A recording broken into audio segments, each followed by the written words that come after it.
The recording. Right, good evening, everyone, and welcome to our weekly parenting workshops. For those joining for the first time, my name is Chennai Machinjike. I am the founder of EPAC UK, which is an organization that supports African parents around parenting. So we cover a lot of topics around parenting, from safeguarding um, to, just everyday parenting struggles. We have different guests joining us every week, covering different topic areas, different experts in different areas. We've had health professionals, we've had the police most recently. We've also had other social workers that have expertise in different areas. We've had immigration lawyers. We've had, people who have a background in finance. So, literally everything that helps us to sort of support our children. Um, so without wasting too much of your time, I'm going to introduce our guest for tonight, who is Tafadzwa Mamire. Tafadzwa is a psychodynamic psychotherapist who works with young Black men who are in prisons. And he has a lot to share around some of their experiences to help us as parents. Um, Tafadzwa has been on our platform previously. This is his second time. And that particular one was also a very good session. So I'm very excited about tonight's session. And obviously, the turnout speaks volumes. So without wasting too much time, I will let Tafadzwa introduce himself properly. Over to you, Tafadzwa. Testing, can you hear me? Yes, can hear Oh, you. fantastic, fantastic. Oh, thank you very much, Chennai, for having me. I think perhaps this was probably the most difficult one to prepare, I think, because these stories are real stories, and as a parent myself, not just as a parent, but as a black dad, that's it was, I suppose, very, very close to home, and as Chennai said, I'm a psychodynamics psychotherapist, but I also work in a forensic setting. I'm mostly specialized with young adults, 18 to 25, who are incarcerated, and um, and I think uh, if you think about the whole of this month, all these weeks presiding up to today, you've got to think about all the work that EPAC, through Chennai and their team have been doing to get us to a stage where we can start to think about, not just safeguarding, but actually the law and what it means, and also how we connect with um, police, social services, what that means for us as, I suppose, um, as a community. And I think today is the topic is about discipline, identity, and survival. Okay, and I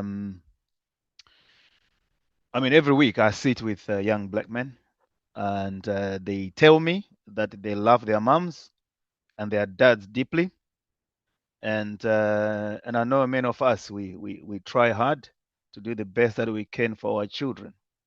Okay, um, so I did some questions as I was trying to do just a little bit of research as to what they would like us as parents to hear.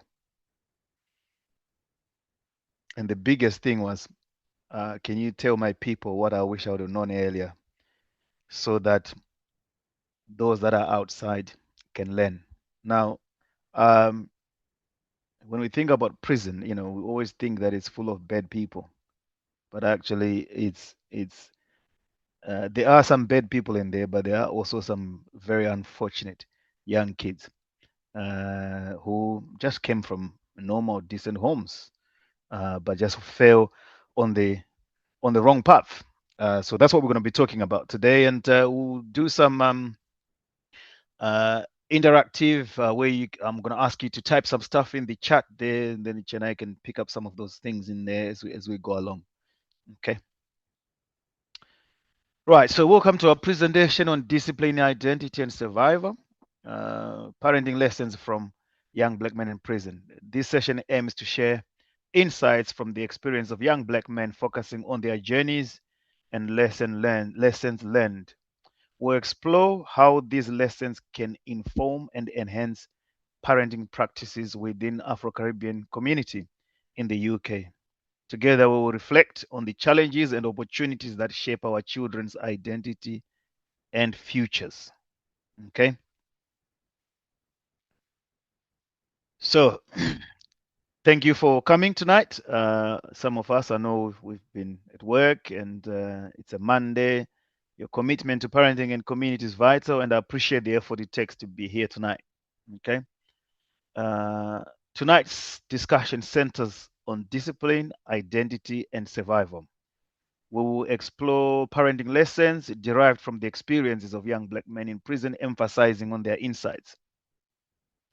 The importance of shared experience. Our shared experiences shape our understanding. By listening to these stories, we can foster a supportive community that empowers us to navigate parenting challenges. And I think that's really, really important. So if we think about survival, and we think about we are learning from the end of it so that we can do it right at the start. And 9 times out of 10, prison is absolutely the end of the line. And I guess my interest with this was for us to hear what that feels like and how what does it mean for the kids to be talking from the end. And yet, as parents, we are actually doing our best. And today is not a day for us to judge ourselves or for us to think that because everything that we do, we try to do it with a good word, with a good spirit behind it. So, some ground rules I'm just going to explain. The dual role explained. So that's my dual role. So as a clinician and a community member, I bridge the gap between therapy insights and parental guidance, ensuring the voices of young black men are heard and understood. So I don't just do that here in the community, but I also make sure I do that as well in my work setting to just make sure that their voice is also heard. And you find that many of the kids that end up coming to therapy in prison, they have never uh, been to therapy. One, two, they've never also really had space to really share about what they feel. And I always find it incredible that it's very unfortunate that in my profession there are not many males, and later on black males, and it's quite interesting to see the interest. So when they see me walking on the wings, for example, they stop me, and most times they think that I'm a lawyer. And when I then tell them what I do, they're like, "Oh, so what is that?" And it's quite interesting. And I'm talking about 18-year-olds, 19, 20, our kids really. So what is that? So are you a shrink? Oh no, I can't do that. And then through explaining, then you find that they warm up, and then I do referrals for them to come and see us. But it just goes to show that even in the prison setting, they still don't think that they can say what they really feel, and that's sort of the role that I do. So my ethical duty to share is my responsibility to convey the lessons learned from therapy sessions, aiming to prevent the pain experienced by young men in prison and support families in their parenting journey. We'll maintain confidentiality, we'll avoid blame, and focus on patterns rather than individuals. This creates safe space for reflection and learning without personal disclosures. And I think that's really, really important, that it's our space for all of us to learn today. So we're going to talk about identity formation in adolescence. And these critical stages are quite important for us to understand our kids. So adolescence is a pivotal period for identity formation, where young Black men navigate complex social landscapes, often leading to confusion and conflict regarding their self-image and societal roles. And I think this is the big one, especially for us, because we send our kids there. They are going to school. They are spending most of their time outside the comfort of the safe space, which is home. But then again, the question is home the safe space? Which takes us to conflicting messages. As parents would want to think that home is safe space. But young Black men tell me that they receive mixed signals about their identity. So the pride at home contrasts with the pressure to conform in school, creating internal conflict that complicates their sense of self and belonging. And this is a big one. And in prison, when I ask young men to tell me about home, the two patterns come up again. The first is what some of us call old school discipline, physical punishment, shouting, don't answer back. In their words, they tell me that they learned to lie. That was the first time that they learned to lie. And then they learned to shut their mouth. And then they learned not to get caught. Now, this was at home. It didn't teach them right from wrong. It taught them to hide. That's the first pattern. The second pattern is the opposite, which is parents working nights, two jobs, exhausted, and not knowing the UK school system. So there were no rules, or the rules changed every day. In their words, they say, no one was checking me, so the streets did. School or police ended up being the parent. Now, both extremes, they hurt hearing that from our children. Yeah. And I think that's really, really important to explore that. But those extremes now then lead to survival codes in a challenging environment. You can see here that I've got trauma, confusion, abuse, hopelessness, PTSD, dreams that are shattered, pain, fear, and anger.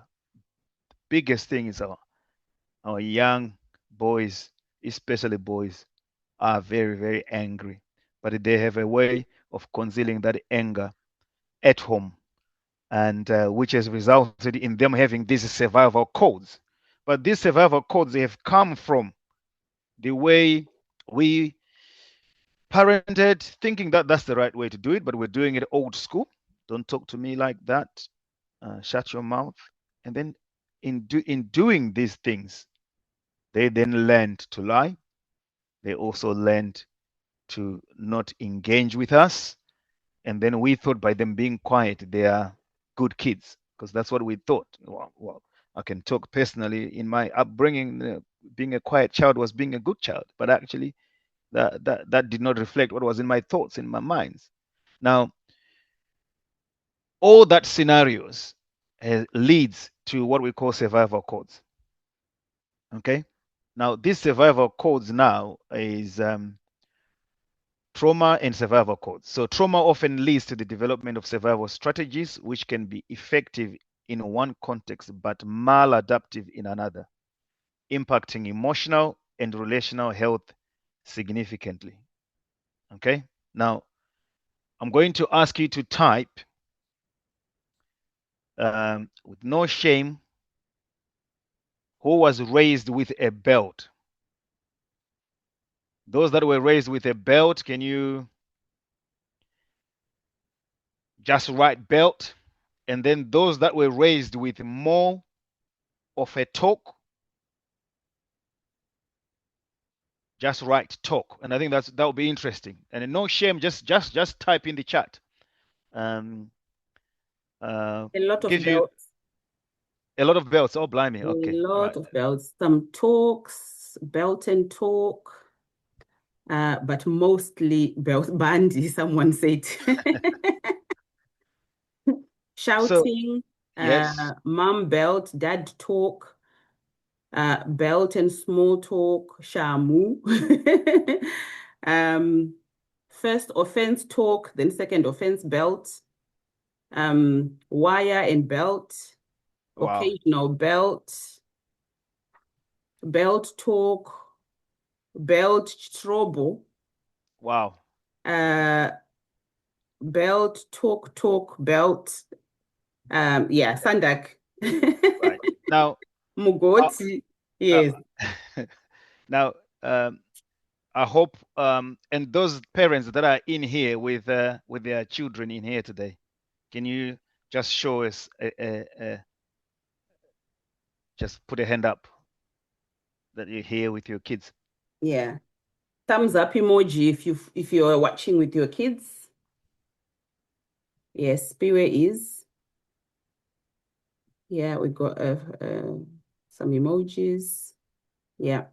So yeah, we Okay. do have people who are watching with their kids. Cool, good. And the reason why I've asked you to do that is it's important for them to also understand where our PTSD is coming from. Yeah. Okay, that's how we were raised. Mhm. Okay, Yeah, we got and a few in the chat saying they are here with the kids. Mine is also on there. yeah, yeah, Yeah. that's how we were raised. Okay, and I think the reason why we are here today is perhaps maybe also to say to our children, we're really sorry because we just didn't know.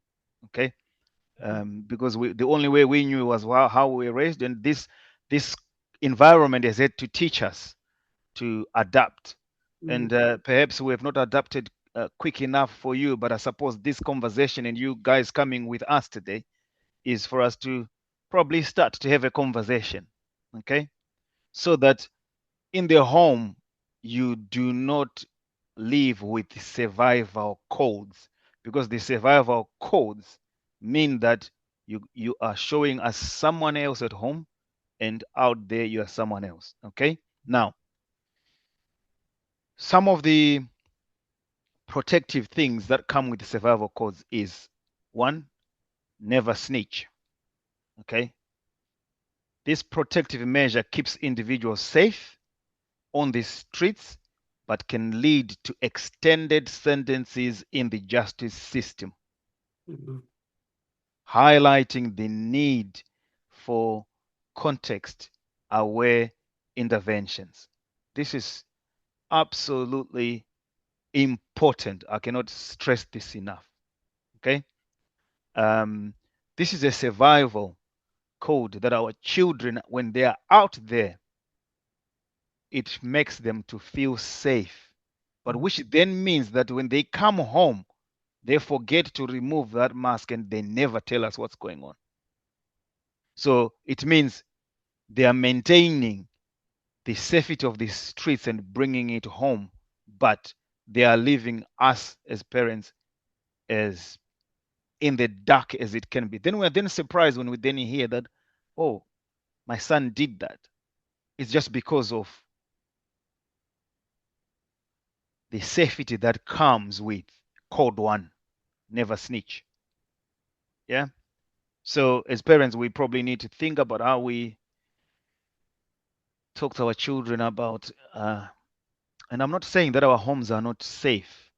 Our homes are safe in the way that we know and think that's safe for them, but we've never asked them if they feel safe and what we need to do to make them feel safe. And I think that's perhaps the conversation we need to be having. Okay. And then code two, never show weakness. Okay. So that's chronic hypervigilance. While adaptive in real threats, it obstructs intimacy. Okay, so one, they are coming with the blockade of not snitching and being strong and not showing weakness. It comes with a chronic hypervigilance. While maladaptive, it's a good trait to have when you're in real threat, but what it does is it obstructs intimacy and help seeking, often resulting in shutdown or explosive reactions in relationships. And that's when we then hear of that somebody stabbed someone with a knife. Okay? And where did that come from? From wanting to wear a badge. Okay? That I am hyper vigilant. Okay? And our kids actually wear a badge of honor while they're out there, and we don't know. And I think that's really important for us to be talking about these things, because actually what it leads to is our kids having longer sentences in the justice system. Okay? And that's really, really painful. Repair after rupture. So conflict is natural, and I think that's really important for our children to know that it's natural to have conflict in the home. It is an inherent part of relationships, providing opportunities for growth, understanding. So understanding this helps children to navigate disagreements, fostering resilience and emotional intelligence in their interactions. So for some of us parents that have got more than one child, when there is a conflict either between the siblings, do we observe and watch and allow them to have an opportunity to navigate their disagreements in an environment that is safe? But what it does, it fosters emotional intelligence and fosters resilience that help them in future interactions with the outside world, so that they don't lash out and have the hypervigilance that causes them to overreact. So when there's conflict, so for me, for example, as we were growing up, if we had a conflict with my brother or my sister, we will be slapped, both of us, but no one would want to understand what caused the conflict. Do you see what I mean? So in doing that, it then meant that outside I wouldn't really know how to navigate conflict. So either I'll shout or I'll shut down, but actually it then means that I can't be heard. And these are really important traits for us to think about, when your child is stopped by the police, for example, how do they respond and react to the stop and stage, for example? Do they lash out, or are they able to actually have quite a constructive conversation with the officer, even though what is happening is quite shameful?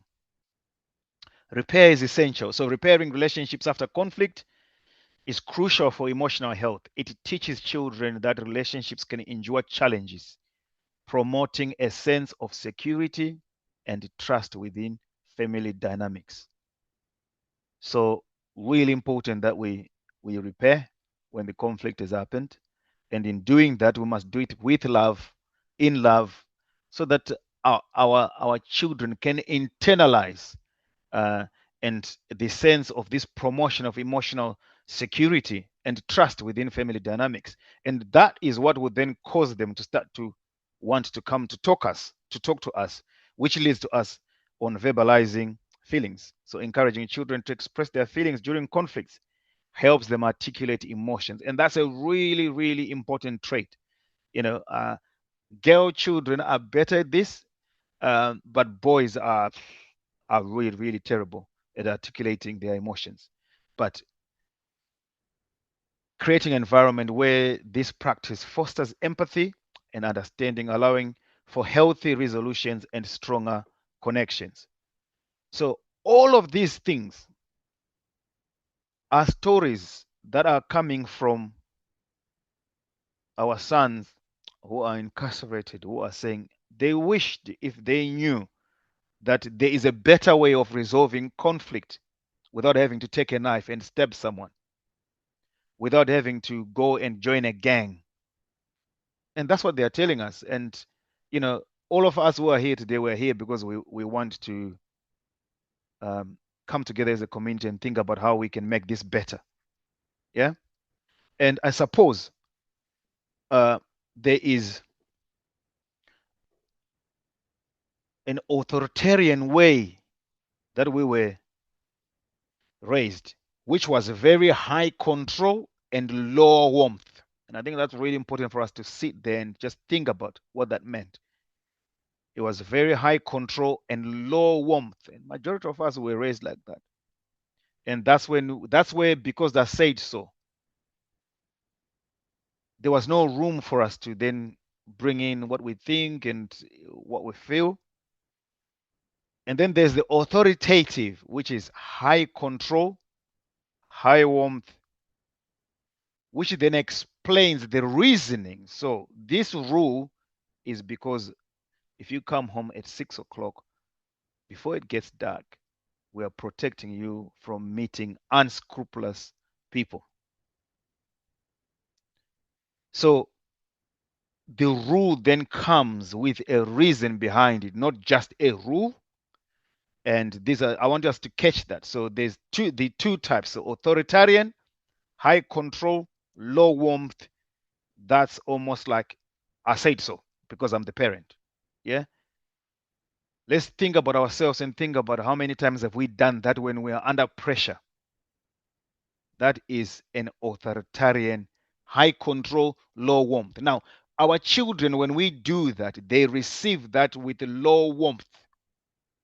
And I think that's important for us to really get that. That's how they are experiencing us. When we are under pressure, lots of things are going on, and we just say, because I've said so.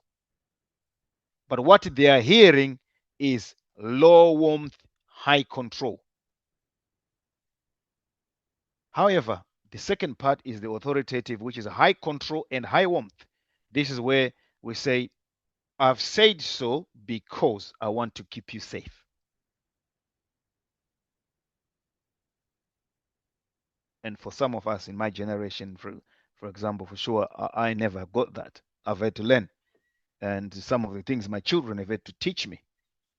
And we must not be afraid to be taught by them too. But obviously maintaining the boundaries. I'm still the parent, but we can learn a lot from them. Okay, so can you see now? It's same rule, but different result. So I said so builds fear. I say so because of, it builds understanding. So same thing, but different results. Yeah, I said so brings fear, and then they then go in their shell. That's when they start getting these codes now of behaving to make us think that we are at one, and yet we are not. But the other one builds understanding. So really important that we do that. Okay.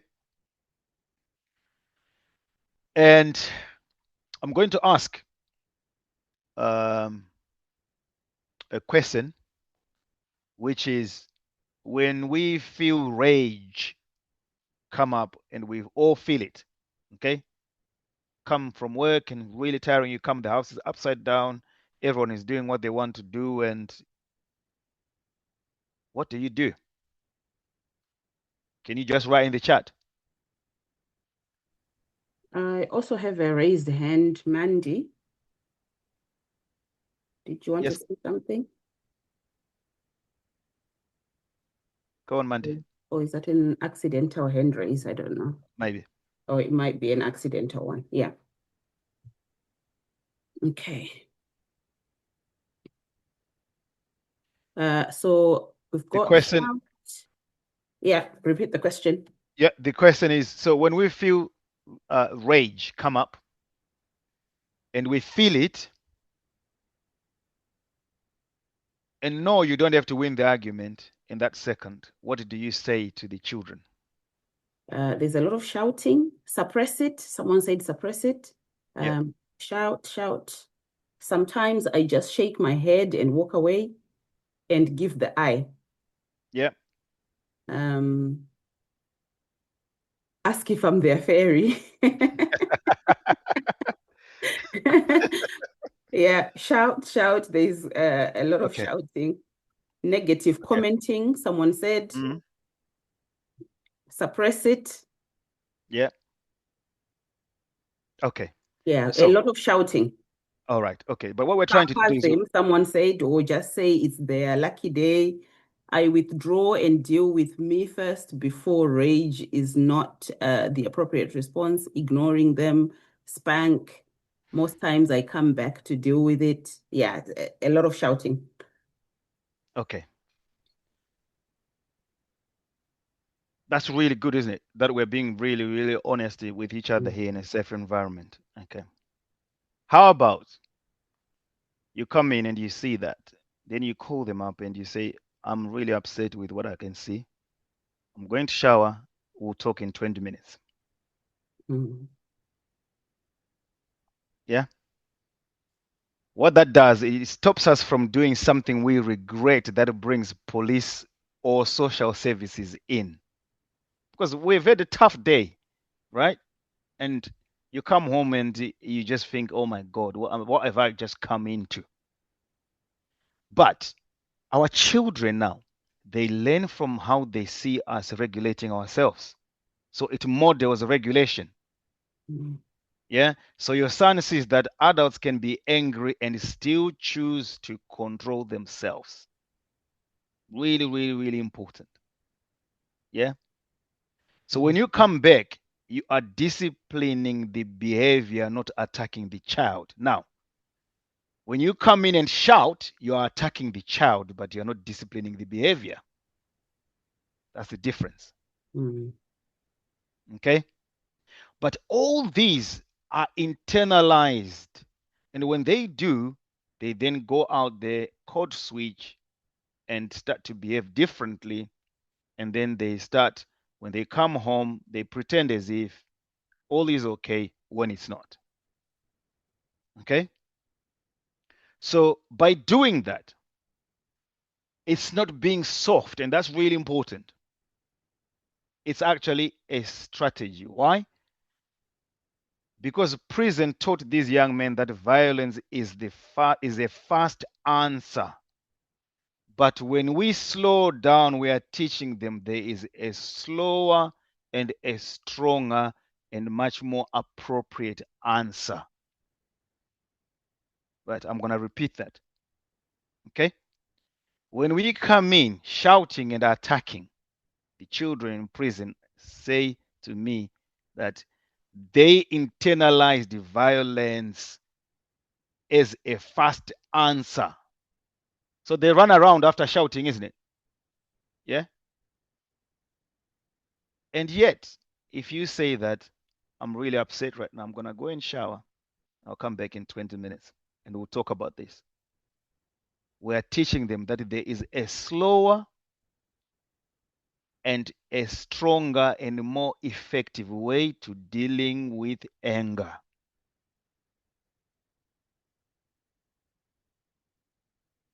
So, I'm going to ask you another interactive thing to do. I want you to just write, I'm upset right now. We'll talk in 20 minutes. Let's do it now. Let's do it now. Just write, I'm upset right now. We'll talk in 20 minutes.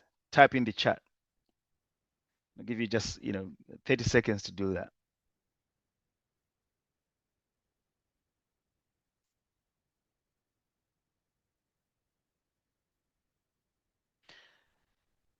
And then the question I'm going to ask is, did that feel weird? I want people to be honest. Did that feel weird to do that?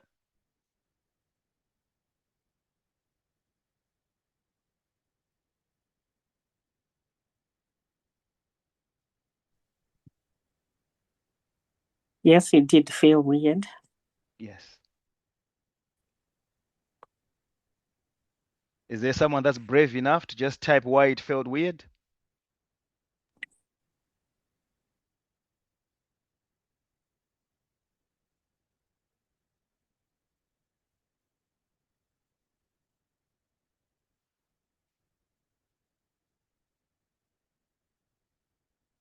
You can read Chennai because I can't see the chat.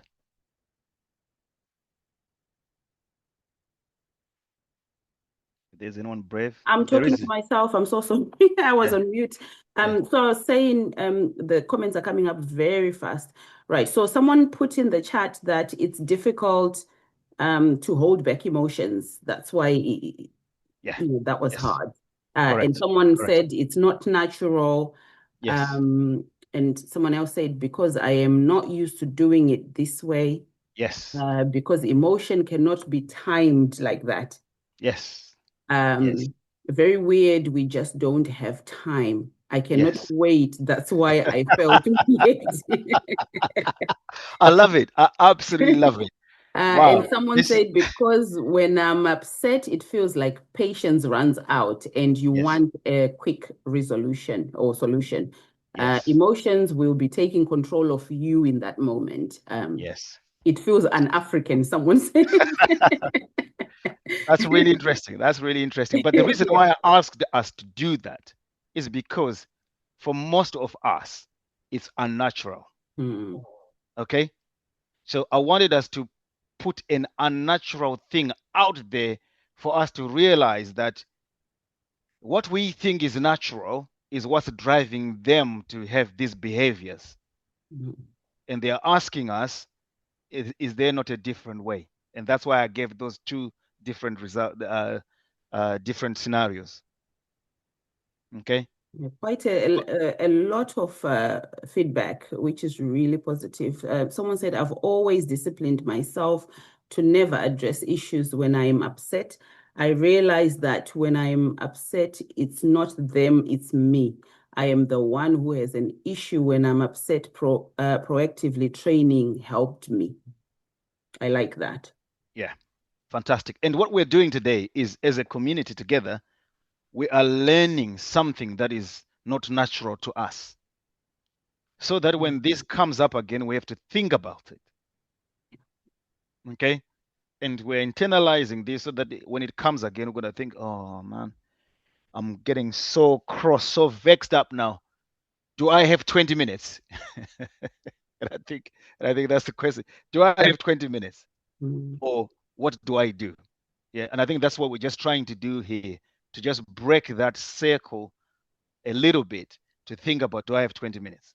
If I don't, what else do I do? Now, it might not be that I have 20 minutes, I'll come back in 20 minutes. But what I'm asking you to, in your own way, different way, you're going to find something that fits and suits you, but that's going to allow your children to learn to internalize being able to regulate anger in that way. Okay? Because most of our children in prison, I'm telling you, they are so angry. Mm. They are so angry with us. It's incredible. And yet, also, they do not take responsibility for their part. The reason being is what we spoke earlier, is where they start doing this coding because of how we were parenting them, because we also didn't know any better. And that's why I started by saying, I really want us to apologize to our children who are here today, that it's because we didn't know better. And we're learning. We're here because we really want to do better by you. That's why we're here today. Okay. So, tools for building identity. Right. I'm going to read a statement actually before I do this slide. Okay. So the statement goes like this. And this is what I've heard from the young man. At home, I'm a Jamaican. At school, I was too black with the mandem. And I want you to see the language that they use. With the mandem, I was finally someone. Okay, I'm going to repeat that. At home, I was a Jamaican. At school, I was too black.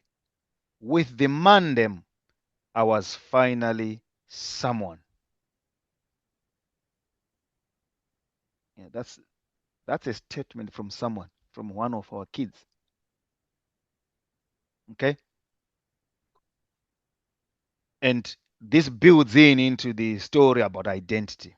Okay? Now, this this this is the identity gap that us as parents, it's really important for us to think about. Home says one thing, school says another, and the street is waiting to answer the question, who am I and where do I belong? I'm going to repeat that. This is the identity gap. Home says one thing, school says another, and the street is waiting to answer the question, who am I? Where do I belong? So this isn't about bad kids. This is about human nature. If we don't help our children to name who they are, someone else will. Gangs are good at identity. They give you a name, they give you a role, they give you a family, they give you a story. So can you see that in the beginning, it's not a bad kid, but there's a gap there that has been answered somewhere else, which we could be doing at home. Okay, so on this slide here, I put positive identity scaffolding. This is what we now have to do at home now. So increasing healthy messages is crucial for children. This involves countering negative stereotypes with affirmations of their worth, fostering resilience, and promoting a strong sense of self in a supportive environment. And this needs to be staircased, like scaffolding, one stage onto another.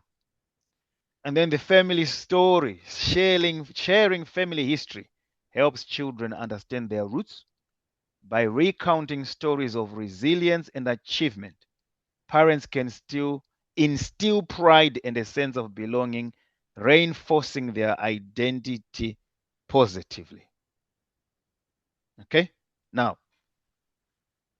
encouraging a mastery in activities like sports, arts, or academics builds self-efficacy. Skills provide children with a sense of accomplishments, status, fostering confidence, and reducing reliance on negative identities. Now, what we're now trying to do is to foster positive identities on our children by creating stories. Now, I'm going to share with you a quick story actually. So, it was about identity. And so both my parents are deceased, and there's one day that my son, I think it was 7 or 8, and he asked me a question that struck me, and he said to me, "Dad, I never hear you talk about your mom or dad." Yeah, at 7, and I was quite struck by that, and then I started to explaining that they both died, and then he started asking, so where are they buried? And what I ended up doing that summer was to take them all as a family to Zim and to show them where my parents are buried. And that story never came up. So imagine if I had fobbed him off and left it like that, there would be an identity crisis that I would have built in that young man. He would have had questions that were not answered. Somehow somebody else would have answered that question for him, for me, but it might not be in a positive way. So what is the forensic risk now when we're thinking about forensics with the young black males in prison? When a child feels ashamed of home, now being ashamed of home is us depriving them of the beauty and the importance of our history. Okay? Now, if we were to be really honest, actually, Most of us that are in here, that probably have come here for that, or even those that have just come, how many of us have truthfully gone your beyond your parents to explain family history to your children now? Just in chat. How many? If you have, that's fine. Just say yes, I have. Those that say no, just say no. This is really important. We've got a couple that have said, oh yeah, a few have said they have. I've got a no. I've got some no's. And someone says a little bit. When I have been asked, we touch on it. Because the children are young, under 10. Someone says, no, I don't even have the history myself, someone said. When asked a little bit, we have done the family tree. I'm first generation born here, don't know much about my family history. Yeah, we got a few people that say that's really good. they have. That's really good. Yeah. That's fantastic. That's fantastic. You know, perhaps there's someone who has a no, but they're hearing that it's possible. Others are doing it. So let's continue to do that, because what that does is, by recounting these stories, okay, there is pride that is instilled in our family history and traditions, and this reinforces our identity positively. Okay. Now, I was talking about the risk. So the risk is when a child feels ashamed of their identity at home, they also feel rejected by the school. The street doesn't just offer money or status, it offers belonging, and belonging beats logic every time. I really want us to get that, parents. When we do not do this, our kids will feel ashamed of their history, of their identity. They will also feel rejected by the school, because in most cases they are a minority. But the streets doesn't just offer money or status. Okay?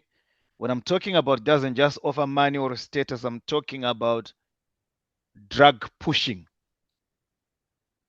Our kids are vulnerable to these things. And then it then also offers them belonging, and belonging beats logic every time.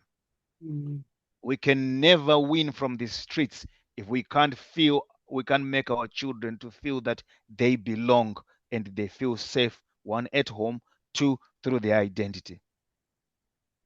And those that have got kids that are over 16, and my encouragement, if you look where I say community skills development, my encouragement is, in this country is really good. They're volunteering, they can start a job. It doesn't matter where, even in a supermarket. It doesn't matter, even if it's for a day, one day on the weekend. I really encourage parents to start getting our kids to start to engage in these things. Why? Because it takes them away from loitering in the streets and spending so much time in another community on social media. Okay? So really, really important that we must encourage the mastery in activities like sports, arts, or academics. Skills provide our children with a sense of accomplishment, status, fostering confidence, and reducing reliance on negative identities. Please, please, I beg. I beg. It's important to tell our children that dual identity isn't a confusion, it's a skill. And it's us parents who have to tell them that. Our kids are British and they are Afro-Caribbean. They code switch, they translate for us. That's strength. If we name it as strength, they will wear that as a badge of honor. And that's really, really important. that we use the dual identity as a form of strength. Some of our kids, they already speak 2 languages. By the time they're learning French or Spanish at school, that's a third, that's a fourth language. That is a strength. And we need to communicate that to them so that they feel good about themselves. That's really important. So if we say we don't do that in this house without listening, we are creating shame to our children. But if we ask the question, help me understand why this pulls you, we create a conversation. And conversation is the beginning of prevention. Please, parents, conversation is the beginning of prevention. So I'm going to ask you another, but this time I want you to do it with your eyes closed. And then when you open them, then type whatever has come up. Okay? So just take a couple of seconds, close your eyes, ask yourself, what does being Afro-Caribbean, what did it mean being Afro-Caribbean to you when you were 14? So for us, some of us maybe, because I don't know, I'm using this term because I want to make sure that I'm inclusive. But what did it mean to being you, whether it's just African, whether it's Caribbean, whether it's West Indies? What did it mean for you at 14? Was it pride? Was it burden? Was it silent? Whatever it was, your child is answering the same question now. I'm going to repeat that. What did it mean being you, whether it's African, Afro-Caribbean, Bengali, whatever it was? Was it pride when you thought about you and your identity? Was it a burden? Was it a silent? Whatever answer you come up with, your child is answering the same question now. So I've got someone put different, burden, pride, burden. Someone said they didn't think about it when they were 14. Pride, silent. Someone said, I belonged. Someone said, didn't even cross my mind. I just knew one identity. Pride, mixture of pride and burden. At 14, it meant working hard. Someone put, I was amongst my own people, so didn't think much about it. And that's really good. But Yeah. we are now having to think about it because we are raising our children in a different environment where they are actually having to answer that question. And yet, as parents, it has not come to our forefront to think about that question because we grew up in a community where we didn't have to think about it, for example. And I guess this one's an interesting one, Tafadzwa. Yeah. Not really. I was in Zim then. I envied my white peers at school as they seemed to have amazing lives. And that's a really good one. Our children are doing exactly the very same things right now. Yeah. And that's why I've asked us to think about that question. Okay. So we go back to the conversation again. Okay. We win our children every time. And we prevent them from going the other side if we create and foster a culture of conversation in the home.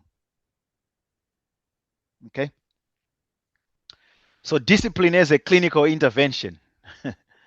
So secure attachment focus. So discipline should prioritize secure attachment over control.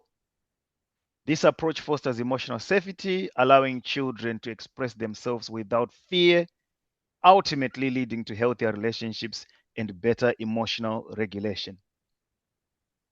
Dignity in consequences. So if you think about how the question I asked earlier about the belt, yeah, There was no dignity in consequences. It was built and it ended there, and you actually didn't know what else you needed to do. Okay? And dignity in consequences teaches us that we must emphasize dignity rather than shame. For instance, removing privileges should be framed as a learning opportunity, reinforcing the child's worth while encouraging accountability and growth. We're talking about discipline here. Okay? And enforcing and encouraging accountability and growth through explaining and explaining. Okay? Trust rebuilding strategies. Encouraging trust rebuilding through consistent boundaries is essential. Clear expectations and follow through help children understand the importance of reliability, fostering a sense of security and mutual respect.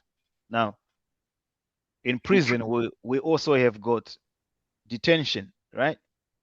And kids that never had an experience of consistent boundaries, they really struggle in prison, really struggle because they've never had structure. So, regardless of how busy we are, and it's really important that we spend time to foster the sense of security, reliability, and also mutual respect. Okay? So, identity formation in adolescence.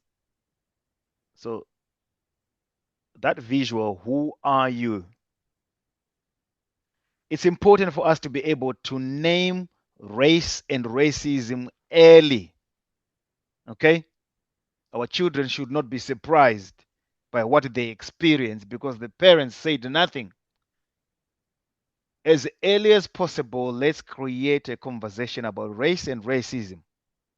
Don't wait for school or police to do it. Talk about stop and search before it happens. Talk about hair, talk about accent, talk about code switching.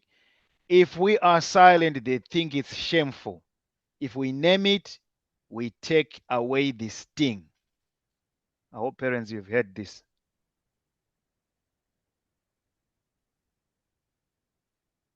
The second part is we must replace we don't do that with tell me why that pulls you.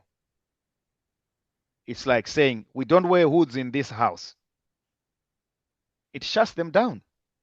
But help me to understand why hood matters to you opens up the conversation. So,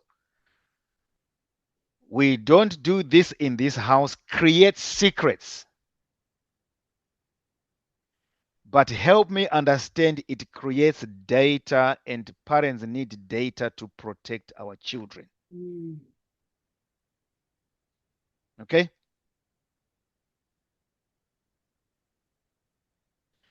So, another tool that we need to think about is the 10-minute check-in once a week.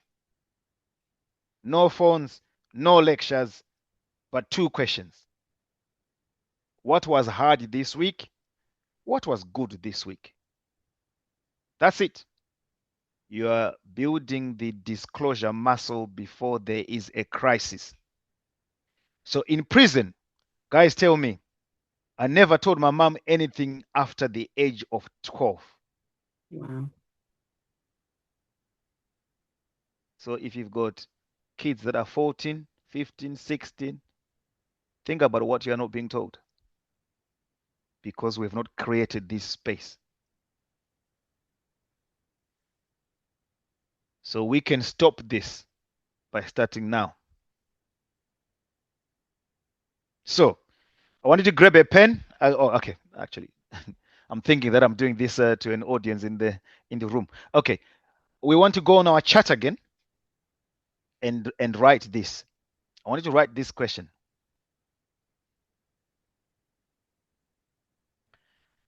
How are you going to ask your child this week? Not how was school, but something real. When did you feel most yourself this week? So that's the question you're going to ask your child. When did you feel most yourself this week? Or who had your back this week? Keep it and try it. Okay?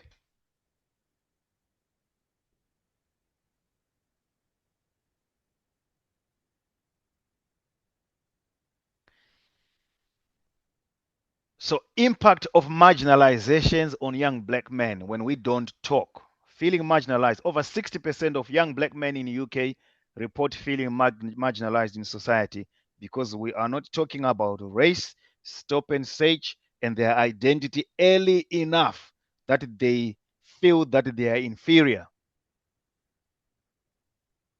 70% they feel pressure to conform.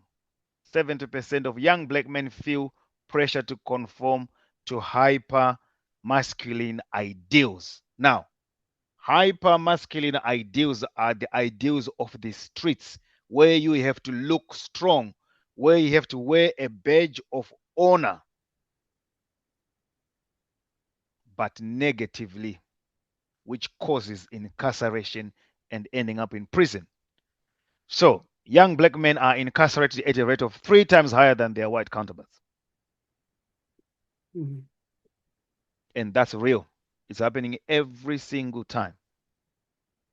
Okay? The reason being, we're not having this conversation. So,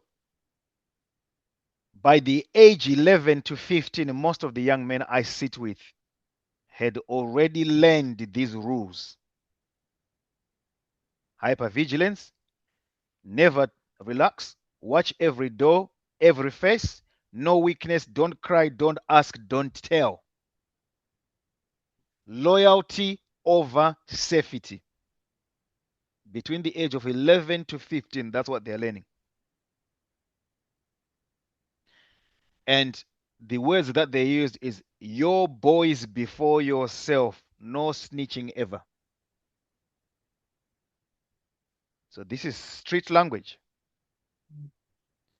On the road, these rules, they keep them alive. In here, the same rules keep them trapped. They can't sleep, they can't trust, they can't heal.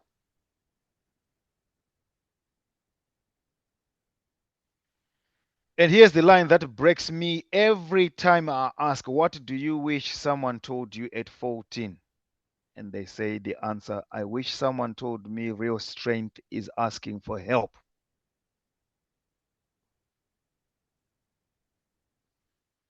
So we taught our boys to survive war, but they are not in a battlefield at home. And if we don't teach them when to put the armor down, they will wear it to bed, they will wear it to prison, and they will wear it in their grave.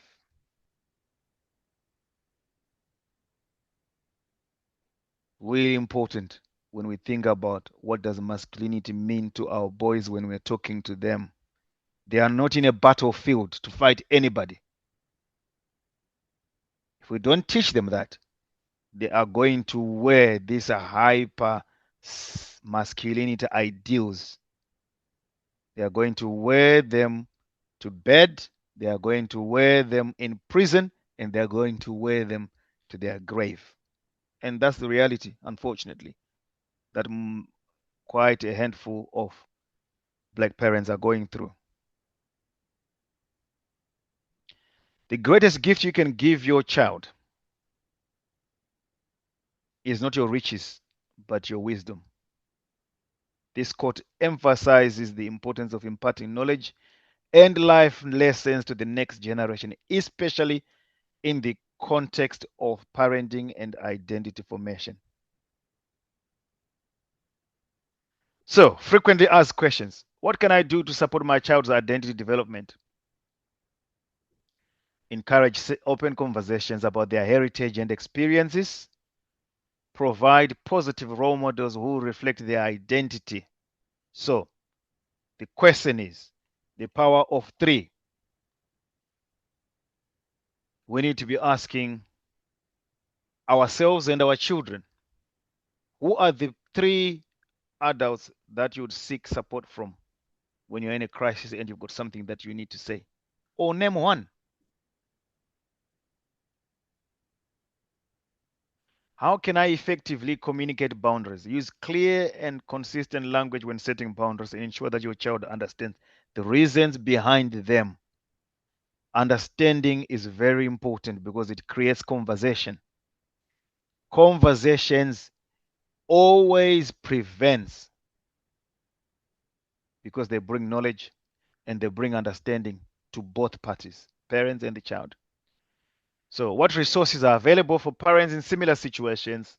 So look for local community organizations, support groups, online forums that focus on parenting and identity development. And the work that we're doing tonight is also part of already doing something towards a solution to this. So how can I help my child navigate peer pressure?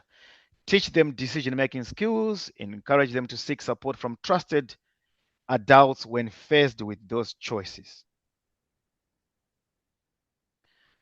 So the question I'm going to ask you, do you know 3 of your child's friends? Their first name and their face. Have you actually seen them? Do you know one adult at school who knows your child?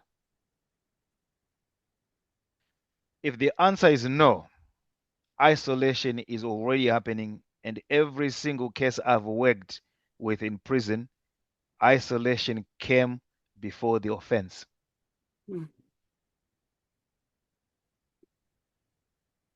Gangs recruit in gaps. We need to close the gaps.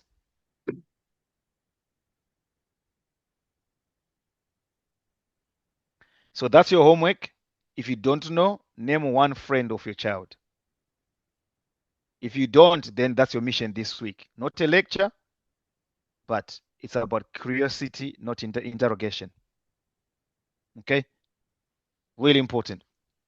Okay, this one, I'm not going to do this one. Okay. So key takeaways.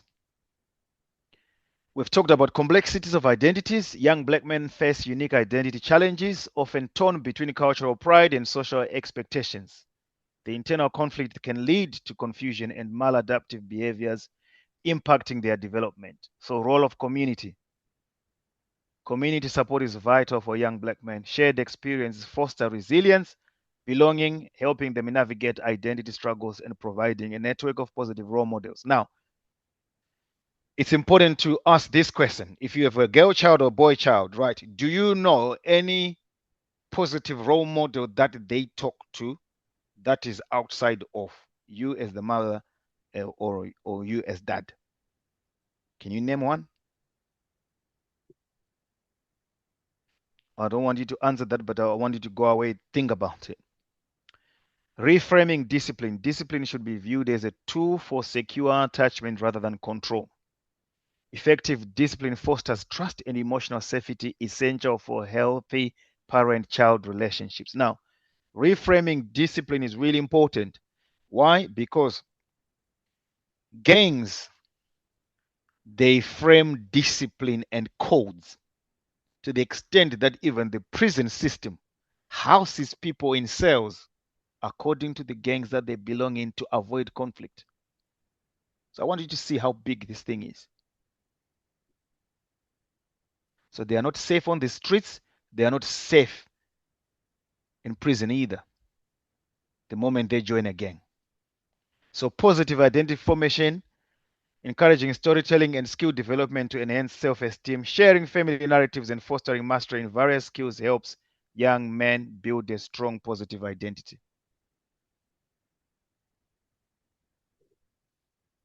And that's the end. Wow. Thank you so much, Tafadzwa. I've been trying to keep up with the questions because there's been a few questions in the chat. I've been trying to keep up with the questions, but thank you so much for that. Wow. There's a lot to unpack, a lot to take away there. Yeah, it's a lot. So it's time for questions, guys. Please feel free to unmute and ask questions. But I've got about 3 questions that I've spotted in the chat. If I've missed your question, you might have to just unmute because there's been a lot of messages in the chat. So the first question I picked up was, can you please share the percentage of kids from single parent homes and those from homes with both parents who you took the data from? Okay. So, yeah, that's an interesting question because there's a misconception actually that the gap is not as big as ours. I'll probably say 60-40 actually, 60 coming from single parent homes, 40 from both parents. Yeah. And then the middle bit is those ones that came here as refugees and they don't really have a belonging. Yeah. I think there's a lot more around stigma, isn't it, with single parents? Yes. It's not true. You know, It's not true. Yeah. And I actually, in my experience, obviously in my line of work, you actually find that where you have 2-parent households, they tend to be a lot more relaxed because the other parent thinks the other parent's dealing with it. The other parent thinks the other parent is dealing with it. So Correct. You find that actually children tend to fall in the cracks a lot more that way. The other question is, and I've got some people with their hands up, but I just need to go through these questions. Are the statistics the same or similar for girls? Do you know? Unfortunately, because I work in a male prison, I don't know, but I would want to. Okay. That would be interesting. Yeah. Yes. I would want to think that they are similar because in terms, especially in London prisons, the demographics are over 95% black, regardless of gender. Yeah.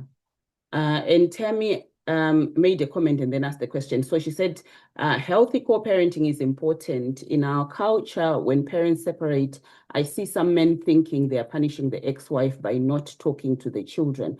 How does this impact on the child's identity?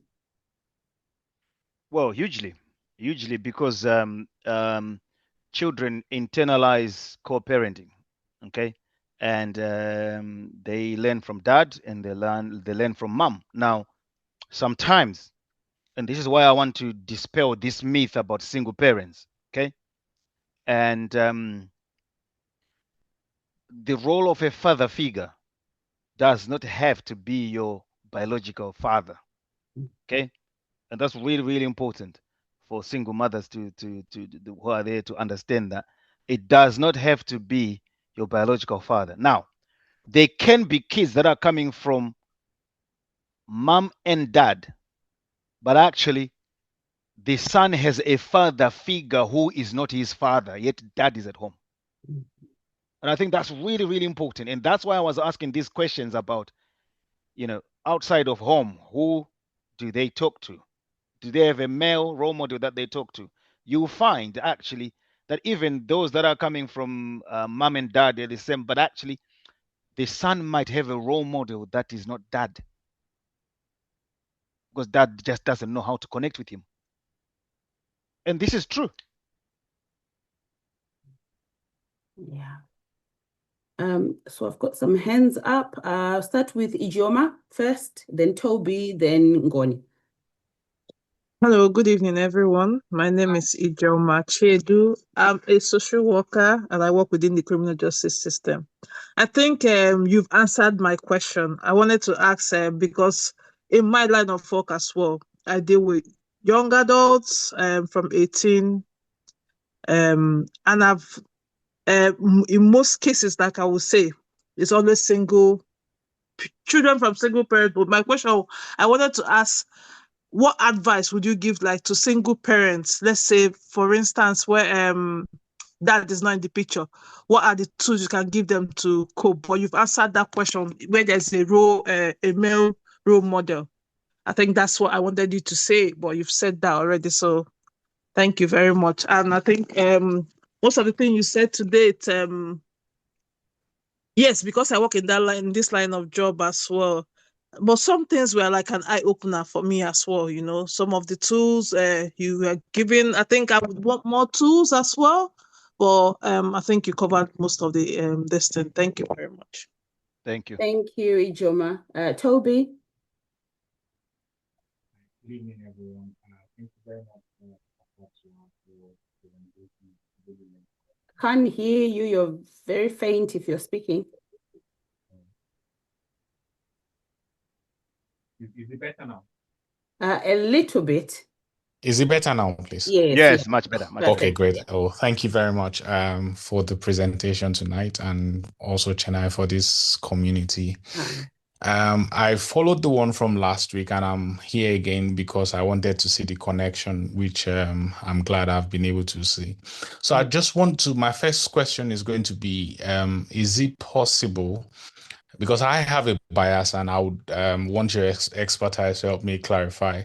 I have a bias that the justice system, goes the extra mile when trying to prosecute the Black community, as opposed to, I would say, maybe the white community. It's a bias that I hold. And they'll tell you they are doing their job. They are doing their job, but it's not going to be the same if the gender of maybe the offender or the supposed offender were switched around. Is my bias real? And am I missing it there? Then secondly, if it's possible, I don't know if there are like maybe sub-communities that reach out to young people, let me say Black people, outside of maybe London. I live in the Northeast, and I've been trying to see if I could find young communities like this, because I have a son who is only 9 now. I'm already thinking, when he starts going out there, he would be looking for younger, people, maybe people who are now teenagers. They will probably be the ones who he would make friends with sometimes along the line. And I'm like, if I can now look for a way to invest my own time and self into these younger people, definitely my son might find people like them to also link up with in the future. So I wanted to know, is it possible that there are communities or maybe other groups that who are reaching out to young people, and preferably if they are not a religious group as well? I would like to know if you have any group like that. Thank you. Okay, thank you, Toby. So I think you saw there's a slide that I spoke about the length of the prison sentence. Okay, and I was talking about what we need to do to teach our young children to know how to communicate and not to have so much anger. Yeah, and there isn't a real, and I think your bias is something that is felt, okay? Because I don't have statistics, but I can tell you with my own experience, okay, and what I see. And unfortunately, that bias is true, okay. And yeah, I can see someone asking, yes, I have a private practice. I offer therapy and counseling too. Yes, Chena will put my details in the chat. Toby, yeah. So I see that bias, okay, but it's never admitted because institutional racism is there, okay. It's widely researched. It's there, and it's happening every single time. And then your second question around, if you put your details in the chat, we can get back to you about organizations that do similar stuff to you. But we hope that we will be extending our borders very, very soon to even up north. There is something that we are cooking in the pipeline. So watch the space. Thank you very much. Thank you.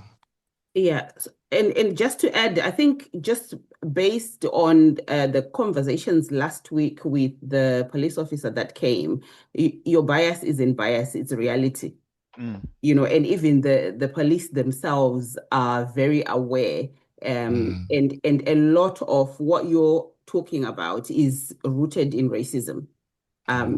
it's rooted in racism. There's a lot of adultification of Black boys, lack of support for Black boys, a lot more harsher treatment, even when it comes to stop and searches. Obviously, we see it on the news all the time. So I don't think it's a bias. That's the reality.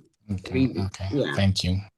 And I think it's important that, we do have these conversations with our sons, especially, so that they grow up being aware that those biases exist. And like Tafadzwa said, how they communicate with these officers at that point of interaction is really important as well. Ngoni. Hi, Chennai. Hi, Professor. Thank you for the helpful presentation. I think my question is more linked to the previous question that was asked. I think based on observation, I'm a mom of two boys, and you can imagine how scared and terrified I am when I hear such stories. But what I wanted to find out, maybe Tafaza can give us a bit of tips here. I've heard in my community cases of young boys that are maybe allegedly um, accused of rape because it's just a white girl who says they raped me and they end up in prison. You've talked about parents not being available for their children, but what if you tick all those boxes and still have issues? What are some of the things that we need to look out for? Should we be discouraging our children from dating people of color? Should we yeah, I'm just trying to look for practical tips because sometimes these kids take us by surprise. Even though you're trying to engage, you're talking, you're not shouting, but they've just been convinced by somebody outside that this is the right way to go. So from your side, based on what you see in prison, because even in prison it sounds like it's not safe, because if you're part of a gang, then you continue being part of a game. What are some of the practical tips that you can offer us? Should we actually move out of the country? Should we move out of the area? What should we do to try and hide our children from all these attacks that are happening? I know we are living in this world. Should we be doing homeschooling? What should we be doing? Because I think it's one thing to talk about it, because they spend maybe 80% of their time outside and then 20% of their time at home. When we are there, we are actively trying to reduce the number of workload or the number of shifts that we pick to be there with them. But how can we be so sure that they're actually safe? What are some of the practical tips once somebody has encountered such challenges? Thank you. That's a double-barreled question, but I think you are right. And firstly, okay, the fact that we are here, okay, already means that we are doing something right. We're already engaged. Okay, those that are not engaged have not joined. Okay, and I think that's really important. So your first question. So if you think about what I said earlier about tools for building identity, okay, because it is the strength in one feeling at one with self as far as their identity is concerned. One. So how do they then become comfortable with their own skin?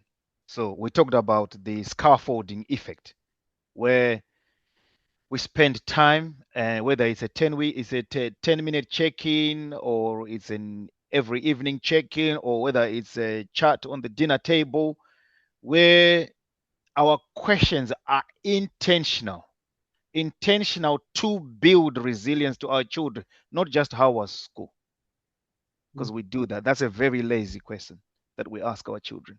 Yeah. And then they say to us, school was good. The conversation ends there. But actually, maybe if you then say, so what was good about it? Yeah, then you're now creating a conversation. So safety starts at home. And then what they then do is they project the safety they feel at home to the outside world. So if you are already doing all those things that you are saying, then you are there, right? Now, children are always going to be children. Okay, not everyone in prison is a criminal. Yeah, there are some people that made terrible mistakes. Yeah, and they just made that mistake there, and that was it. Okay, and then they find themselves in prison. But if you then look at the history, parents had done everything that they could. Mm. And you see, even when you're talking to that, you see that they're a good kid. Yeah, they're a good kid, and you can see that they were brought up well, but they just made a mistake. Mm. Yeah.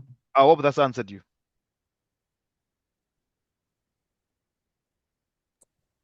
Sorry, yes and no. I think it's more for me. I've seen a lot of posts now of people saying, I'm sending my child to Zimbabwe. You see what I mean? Okay. For me, is that the practical step to do? Or what would be, I Okay. don't know, because for me, especially like for boys that have been falsely accused of raping a white girl, for example,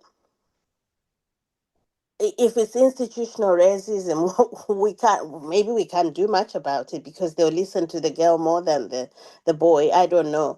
But I think for me, it's almost like it's guesswork, as in, okay, maybe we'll try Zimbabwe and then see if it works. For some kids, it works. For some kids, it doesn't. Mm. But based on your experience as well, like I was just looking for practical tips to say, okay, like check your phone. Yes, you're checking the phone, and they're very good at tech, so they always are better at what we do, at what they do better than us. Um, yeah, just thinking of Okay. practical steps. How can you actually tell that they've bought a new pair of trainers and somebody bought them through drug money or something like that? It's the practical things that I'm looking Okay. for. Okay. Yeah. Okay. And I think I'll come back again to the Hmm. power of conversation. Okay. Conversation always prevents. Okay. Now, but how the conversation is framed is really, really important. So, for example, you've noticed that they've got a new pair of trainers. They don't go to work. How did they get them? But when we ask in an attacking way, they are going to be closed up and withdrawn. One, two, trainer, they don't just end up wearing trainers. Okay. There are some things that should have been happening in between, whether it's their time of getting some erratic behavior that you should notice that causes them to wear brand new trainers. When you see them wearing trainers, it's too late. You've lost it. Mm. Yeah. I think with the issue of I think the point you raised about say sending your child back home. I think that one is on a case by case. Sometimes it's not so good. Sometimes it is. If you have a child that, like Tafadzwa was saying, has already sort of been recruited into a gang, certainly speaking from my experience as a social worker, even here in this country, it is advisable to move out of area. We've had children, we've had families where we've asked them to relocate out of area just to remove a child from that environment. And even then, it's not as safe because, these gangs can still try to find your child, right? So if you do have, safe people, safe family, safe arrangements for your child to go back home, as you said, there are people who've done it and it's been positive. It's different to saying, you got a child who's just misbehaving. It's not really a serious threat. And you just because you can't be bothered to discipline your child, you send them back home. That's very, very different. If there's a real threat there, and you are doing it in the best interest of your child, then I certainly would advocate for that. I've definitely seen a lot of situations where that's been positive for the child as well. Tambo, Sorry, I'm also mind. Oh, sorry. I have Sorry, a go on. question. Sorry, my name is Ange. I have a Oh, question. oh, I okay. couldn't raise my hand, so Oh, if I can right. speak after someone, Okay. will you allow me to speak now? That's fine, and then we'll go to Tampa. I was just about to say also, we are running out of time. So if you can keep your questions short, that would be great. Also, just before you go, I have put a feedback form in the chat.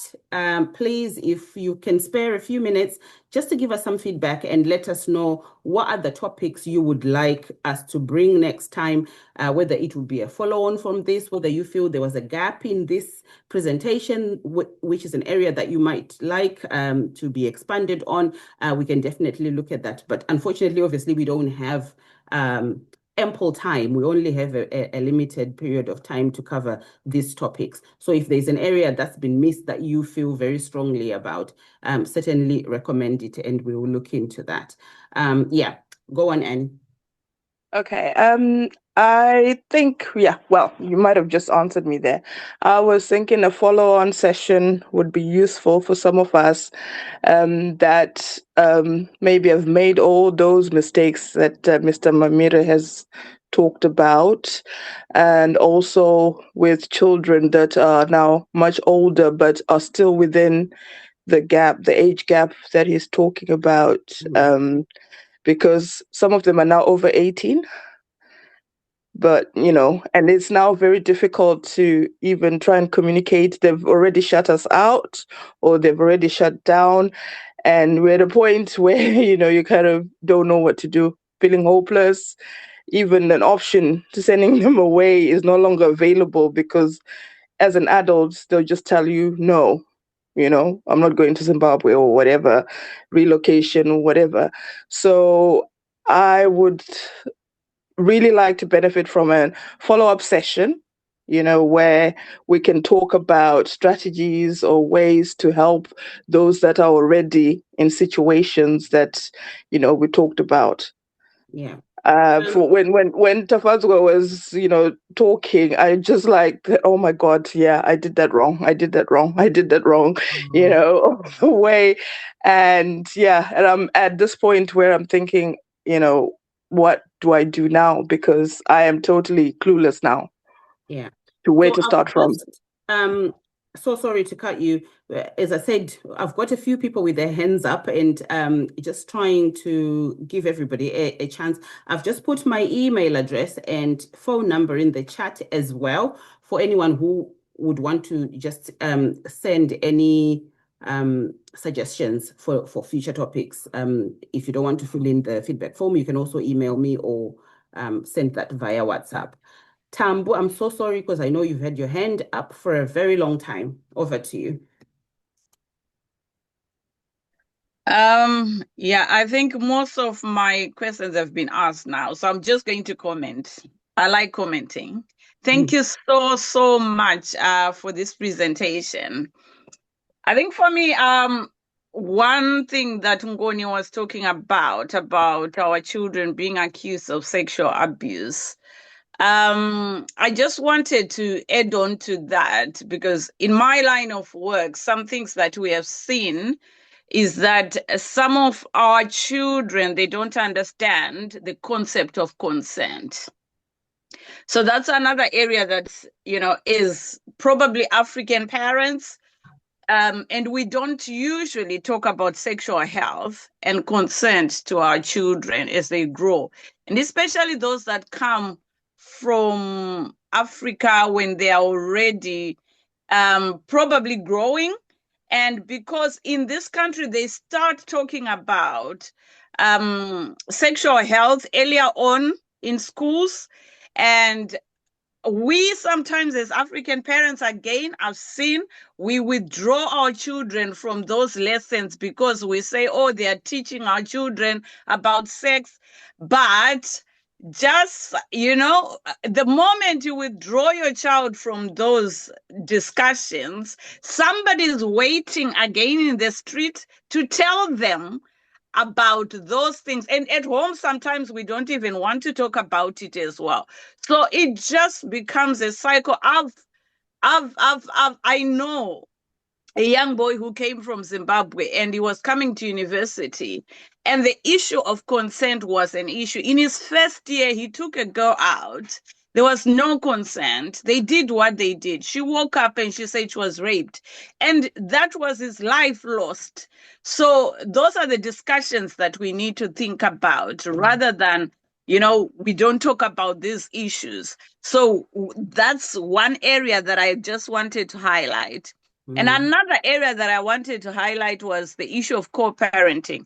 That's an area that I'm passionate about because, in my line of work, I've worked in the, within the family courts, and we see a lot of conflict at times between parents that affect the children. So we are busy fighting each other whilst we are leaving our children to suffer on their own. And that emotional harm, that anger, it builds up because they don't know what's happening between mom and dad. Mom and dad separate. Mom says, you went with another woman, so because you left with another woman, you will not see my children again. We are damaging our children. We need to think about children and forget about our adult issues and co-parent these children. They need us both. Yes, they can find other role models, but sometimes it's us who are damaging these children. It's us parents who can't co-parent. It's us parents who are fighting against each other and then bringing our children inside. So we need to think about some of those things. The last one I was going to talk about is child sexual exploitation. I think that's most of the time, sometimes we look at our boys and say boys are like this, but also girls. I've also worked with girls from our community who are involved in child sexual exploitation. And I'll give an example of, one of them was, our background, like my age, we were taught that you only bring your boyfriend home or introduce your boyfriend when you are at that age of, I'm now serious. I don't want to see your boyfriend. I always say these days, even if you see your child starting to talk about boyfriends at 10 years old, start being curious to know who is that boyfriend, which family are they coming from, because this is where it starts as well. So you end up with a child. Then I ended up talking to this mom and saying, so your child is dating. Everybody in this area knows the family are they deal with drugs. Your child is dating a man from that family. Do you know who your child is dating? No. Why? Oh, from our culture, we don't introduce boys earlier on. But then this girl ended up recruiting other girls. She was the one who was leading in everything. So we need to have those conversations even with our girls, about child sexual exploitation, about who are they dating? Who are they hanging around as well? So that was just a comment that I wanted to make. But thank you so much. Thank you for the session. It was a very insightful session. Yeah. Thank you so much, Tammy. Thank you. Tafadzwa, can I just check, are you still okay? Because I'm just looking at the time and we still have about 4 people wanting to ask questions. That's fine. That's fine. We'll give those 4 time. Yeah. Yeah. Fine. Okay. Guys, please, if you can try and keep your questions and comments short. I'm just mindful of Tafadzwa's time. Christabel. Thank you very much, Tafadzwa, for a very insightful session. And, listening to you speak as a social worker, there's a lot of things that, I've come across. But as a parent, I just want to make a comment to Ngoni, who was asking whether we should be taking our children to Zimbabwe, or where should we be placing our children, or what should we be doing. The first thing we need to do is communicate with our children. As much as some of us probably grew up without our parents having those difficult conversations with us, this is something that we need to learn. I think last year we had who had someone who came and they talk about how to communicate. You know, I have a 6-year-old and I sit down and, talk about, keeping your hands to yourself. Those are things, and this is a boy child. These are things I'm starting to teach. I've got a 10-year-old. They start talking about girls, and I have these conversations to say, you start speaking to girls, but you need to remember that if a girl says, I don't want to talk to you, please accept that, because it's important to learn. They need to learn now that a no is a no. So having those conversations depending on the understanding they have is very, very important.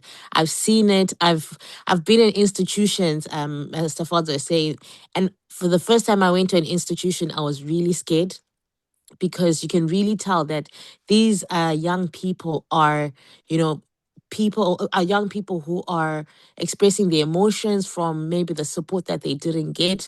So I think as parents of today, we need to reflect back on the conversations that we find difficult, find ways. There's a lot of material online that can help us to be able to speak to our children. But thank you very much, Tafadzwa, and the contribution from everyone else. Thank you.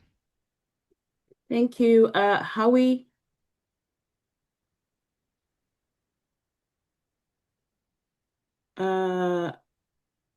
Howie, I think you had your hand up. No? Okay. And then I had somebody else. Was it Brian? Brian, you had your hand up as well. I think people have put Yeah. My hand was up. Hi, family. Hi. I just wanted to zoom in on what the worries that Ngoni is having, and I think Christabel, Tambu, and Tafadzwa, they've already answered. The main thing is communication. You know, let's teach our boys. Keep your hands to yourself. Don't be found in a private space with a drunk girl. The awareness on sexual diseases. So I know it's a taboo in our culture, but we don't have a choice. Let's just be straight with our kids. We tell them the real truth, because some of them, they did these things out of ignorance. They didn't know. And I tell my son straight away that when you're going out, don't find yourself in a private space with a drunk girl. And I'll tell him the consequences, and I'll show him examples to say, look at the statistics of these black boys that have been accused of rape when they didn't do it. So with that awareness, they know they will grow up learning. Of course, like what Tafadzwa said, someone can just make a mistake on that day, but communication, it's important, and I'm glad it has already been charged. And I'm sure, Tungoni, your worries. Let's just increase the way we communicate with our kids. They will be fine. Yes, Chinai. Thank you, Brian. I don't know if Howie still wanted to talk, but he did send me a message and said, hi, Chennai. Any chance maybe adding the topic of co-parenting challenges into the meeting? I'm conscious of time. Okay. Yeah. So that's a very good one. Tammy, I'll definitely be coming to you on that one, because that's a passion of yours. So I'll definitely come to you on that one. Yeah, that's definitely a good topic that we'll bring on.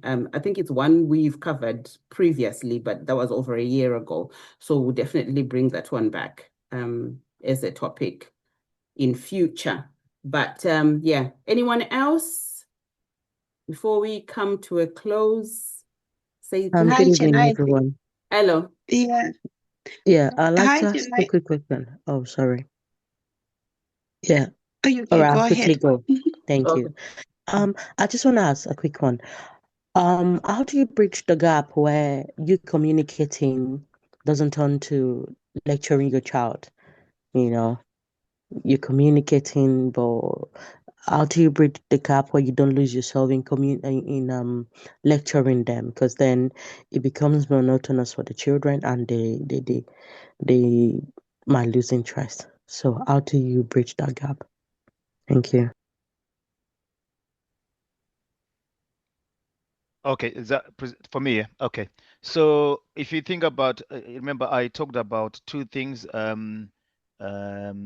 authoritative and authoritarian way of communicating, and I said the authoritative way of it's high command, low warmth, yeah, and authoritarian is high command and high warmth, and our children don't really hear the command part of it, but what they hear is the warmth, whether it's low or it's high, and that's what they internalize. So I think that's really, really important for us to be really intentional about how, and I use the example of saying we don't do that here.